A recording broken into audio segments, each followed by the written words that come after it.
Hello दोस्तों, आज की वीडियो में मैं आप लोगों को एक बहुत बड़ी खुशखबरी देने वाला हूं। खुशखबरी ये है कि आरआरबी का ऑफिशियल नोटिफिकेशन यानी कि CEN 03 2018 आ चुका है। इससे पहले भी जब एक टेम्परेरी नोटिफिकेशन आरआरबी का आया था, उससे रिलेटेड मैंने एक वीडियो पोस्ट करी हुई है और ये वीडियो उसी का एक कंटिन्यूएशन है। दोस्तों, आज की वीडियो में हम बात करेंगे कि JEE, DMS और CMA में एग्जैक्टली कितनी नंबर ऑफ वैकेंसीज आई हुई हैं और हम बात करेंगे कि कौन कौन सी ब्रांचेस कौन कौन सी पोस्ट के लिए अवेलेबल हैं। इसके अलावा हम बात करेंगे कि CBT 1 का सिलेबस क्या होगा, CBT 2 का सिलेबस क्या होगा और हम और भी खूब सारी इंपॉर्टेंट बातें जो आपने पिछली वीडियो में क्वेश्चंस में कमेंट्स में पूछी हुई थी, उन सारी बातों को डिस्कस करेंगे। सब्सक्राइब कीजिए द गेट हंट चैनल को और बेल आइकन को दबाइए latest jobs notifications, get talks और गेट और IAS पर वीडियो लेक्चर्स सबसे पहले पाने के लिए। दोस्तों, आरआरबी यानी कि रेलवे रिक्रूटमेंट बोर्ड का ऑफिशियल नोटिफिकेशन आ चुका है और उन्होंने बता दिया है कि एग्जैक्टली कौन कौन सी पोस्ट के लिए कितनी नंबर ऑफ वैकेंसीज आई हुई हैं। JEE यानी कि जूनियर इंजीनियर की पोस्ट के लिए आई हुई है टोटल 12,873 वैकेंसीज। DMS यानी कि डेपोट मटेरियल सुपरिटेंडेंट के लिए आई हुई है 227 वैकेंसीज और CMA यानी कि केमिकल मेटलर्जिकल असिस्टेंट के लिए आई हुई है 387 वैकेंसीज। गाइस, इसके बाद इस नोटिफिकेशन में कुछ इंपॉर्टेंट डेट्स एंड टाइम दिए हुए हैं। तो सबसे पहली इंपॉर्टेंट डेट इन्होंने बताई है date of publication of notice 29 दिसंबर 2018। ऑनलाइन रजिस्ट्रेशन की स्टार्टिंग डेट दे रखी है 2 जनवरी 2019 और इसकी क्लोजिंग डेट दे रखी है 31 जनवरी 2019। गाइस, आप बस एक ही आरआरबी में रजिस्ट्रेशन कर सकते हैं और एक बार आपने किसी आरआरबी को चूज कर लिया तो उसके बाद आप अपनी आरआरबी चेंज नहीं कर सकते हैं। इसका क्या होगा कंप्लीट प्रोसीजर, ये मैं आगे बताऊंगा, इसलिए आप इस वीडियो को पूरा जरूर देखिएगा। दोस्तों, tentative date of first CBT दे रखी है अप्रैल और मई 2019। दोस्तों, इसके बाद इस नोटिफिकेशन में एक इम्पोर्टेंट पॉइंट मेंशन किया गया है कि अगर आप एक फाइनल ईयर स्टूडेंट हैं तो आप इस एग्जाम में अप्लाई नहीं कर सकते हैं। इस एग्जाम में बस वही लोग अप्लाई कर सकते हैं जिनके पास उनकी मार्कशीट है, यानी कि जिनको उनके मार्क्स फाइनल ईयर तक के पता है। इसका मतलब है 2018 तक पास हुए स्टूडेंट्स ही इस एग्जाम में बैठ सकते हैं। अगर आपकी कोई बैकलॉग बची हुई है अभी भी, तो भी आप इस एग्जाम में नहीं बैठ सकते हैं। दोस्तों, इसके बाद इन्होंने मेंशन किया है सैलरी स्ट्रक्चर। तो JEE, DMS और CMA तीनों ही पोस्ट के लिए स्टार्टिंग सैलरी होगी 35,400 रुपीज। अगर आपकी आंखों में चश्मा है तो तभी भी आप इन पोस्ट के लिए अप्लाई कर सकते हैं। डिफरेंट विजन कंडीशंस के लिए डिफरेंट पोस्ट में अप्लाई करने का इन्होंने प्रोविजन रखा हुआ है। जिनकी आंखों में चश्मा नहीं है वो सारी की सारी पोस्ट के लिए अप्लाई कर सकते हैं, लेकिन जिनकी आंखों में बहुत मोटा चश्मा है और जिनको कलर ब्लाइंडनेस वगैरह है वो बस कुछ एक पोस्टों में, यानी कि इन्होंने 2-3 कैटेगरीज A, B, C ऐसी कैटेगरीज डाल रखी हैं और उनमें से किसी एक या दो कैटेगरी में ही चश्मे वाले या फिर कलर ब्लाइंडनेस वाले लोग अप्लाई कर सकते हैं। दोस्तों, इसके बाद इस नोटिफिकेशन में एज लिमिट मेंशन की हुई है। तो एज लिमिट दी हुई है 18 to 33 ईयर्स एज ऑन 1 जनवरी 2019। अगर आप एक SC/ST कैंडिडेट हैं तो आपको 5 इयर्स का एक्स्ट्रा रिलैक्सेशन मिलेगा और अगर आप एक OBC कैंडिडेट हैं तो भी आपको 3 इयर्स का एक्स्ट्रा रिलैक्सेशन एज में मिलेगा। गाइस, अब बात करते हैं फीस की। तो fees general and OBC candidates के लिए 500 रुपीज है और CBT 1 देने के बाद आपको इसमें से 400 रुपीज रिटर्न हो जाएंगे। वहीं SC/ST, फीमेल और माइनॉरिटीज कैंडिडेट के लिए फीस है रुपीज 250 और CBT 1 देने के बाद ये सारे के सारे 250 रुपीज आपको रिटर्न हो जाएंगे। इसके बाद नोटिफिकेशन में मेंशन किया हुआ है कि रिक्रूटमेंट प्रोसेस कैसे होगी। तो सबसे पहले CBT 1 होगा, उसके बाद कुछ लोग शॉर्टलिस्ट होंगे, देन CBT 2 होगा, उसके बाद डॉक्यूमेंट वेरिफिकेशन होगा एंड उसके बाद मेडिकल एग्जामिनेशन होगा।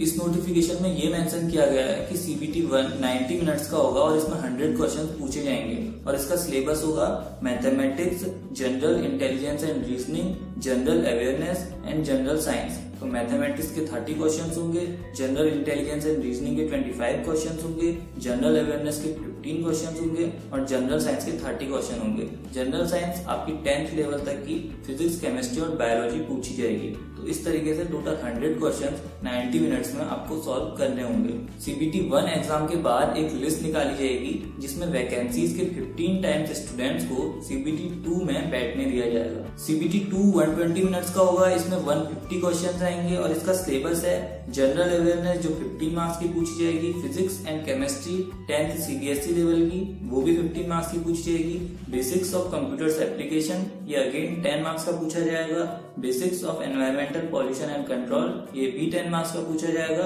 And then technical abilities. तो इस टेक्निकल एबिलिटीज में आपकी ब्रांच से रिलेटेड क्वेश्चन आएंगे और ये 100 मार्क्स का पूछा जाएगा।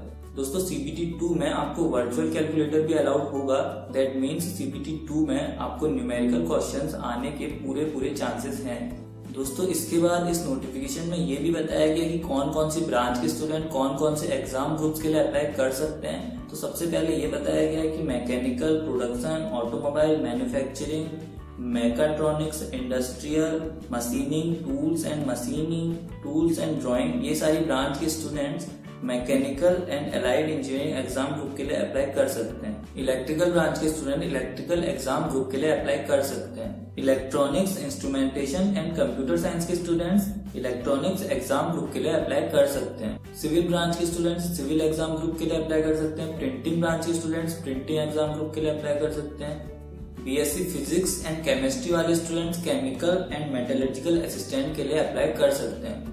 BTech computer science, BTech information technology, PGDCA, BSc computer science and BCA ये सारे student computer science and information technology exam group के लिए अप्लाई कर सकते हैं। दोस्तों सारे के सारे एग्जाम ग्रुप्स का डिटेल्ड सिलेबस इस नोटिफिकेशन में दिया हुआ है। मैंने इस वीडियो के डिस्क्रिप्शन में उस नोटिफिकेशन का डाउनलोड लिंक डाल दिया है, आप वहां से उस नोटिफिकेशन को डाउनलोड कर सकते हैं और लगभग 60 to 70 पेजेस का वो नोटिफिकेशन है और उसमें से आप बस अपनी एग्जाम ग्रुप का सिलेबस फाइंड आउट कर सकते हैं। दोस्तों इस नोटिफिकेशन में एक और इम्पोर्टेंट बात कही गई है कि DMS यानी कि डेपोट मटेरियल सुपरिटेंडेंट के लिए किसी भी ब्रांच के स्टूडेंट या फिर BSc वाले स्टूडेंट्स अप्लाई कर सकते हैं।